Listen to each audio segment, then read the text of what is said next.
that. And I would also say, because of that, keep networking, because the higher up you go, I went from Toledo, Ohio after 3 years as a weekend anchor and a reporter, and I went to Philadelphia.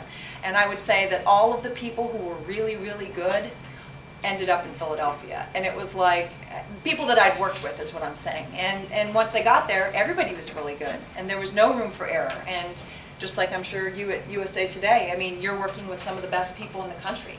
And so it's a real lesson learned in terms of, you know, getting really good at your craft. And when you're in a small market, you're making no money, but there's a reason you're in a small market. Some of the mistakes I made in a smaller market when fewer people were watching, I couldn't make now. You know, I couldn't make it at a higher level in terms of market size.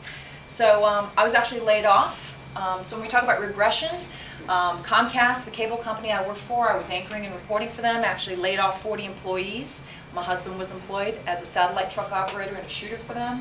It was quite a scary time. This was about 3 years ago. He maintained his job, but I just had a funny feeling that there were going to be more layoffs down the road, and lo and behold, the economy tanked. And by the time we had made the decision, I was freelancing actually at Fox in Philadelphia for about, I guess it was about a year, 18 months. I talked to you at that point in time.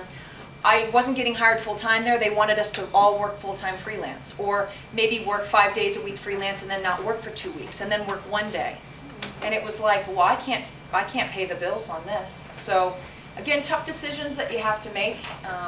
My agent shopped my tape around, and he said, what do you think about New Orleans? And I said, I think it's fascinating. I think it's an awesome time to be there. We have tremendous news that is generated out of New Orleans. It is not a beginner's market, even though it is market like 48 or 50 now. In terms of the big, like, you know, New York being number one, LA, whatever, you know, San Francisco's 3 or 4, Chicago.